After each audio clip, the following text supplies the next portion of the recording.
remember that they're changing my voice. So basically, it says Persia and Cush are brought up because of their significance in the Bible, Gomer, what have you. But it goes on to say, also Gomer with all its troops, and Beth Togarmah from the far north with all its troops, the many nations with you. It's talking about the whole world. When we couple this with Isaiah and Jeremiah and the parts in the Bible where God is speaking to the prophets in the story, saying that this is what I'm referring to, and we connect the dots, we see it's all the nations, right? Isaiah 34, for example. Okay. Get ready, be prepared, you and all hordes gathered about you, and take command of them. After many days you will be called to arms. In future years you will invade a land that has recovered from war, whose people were gathered from many nations to the mountains of Israel, which had long been desolate. They have been brought out from the nations, and now all of them live in safety.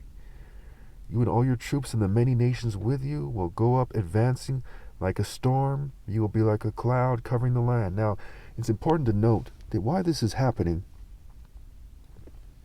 is because God is mad at the Israelites. He's mad at the Jews.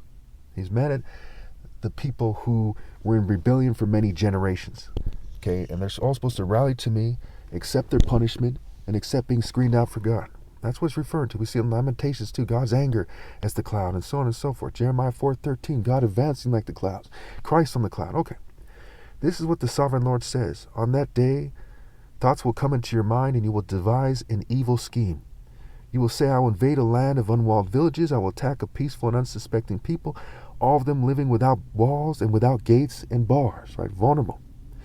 I will plunder and loot and turn my hand against the resettled ruins and the peoples gathered from the nations, rich in livestock and goods, living at the center of the land. Sheba and Dedan and the merchants of Tarshish and all her villages will say to you, have you come to plunder? Have you gathered your hordes to loot, to carry off silver and gold, to take away livestock and goods, and to seize much plunder?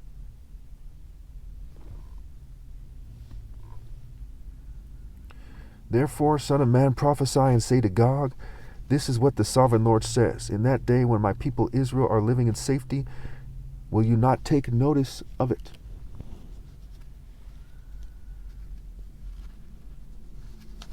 Okay. You will come from your place in the far north, and you and many nations with you, all of them riding on horses, a great horde, a mighty army. We see that horses are figurative. We see that in Revelation. We see that in Jeremiah 4:13. We see that in several places in Revelation, right? With the sixth trumpet and the sixth bowl, right? These horses are figurative. They're spirits.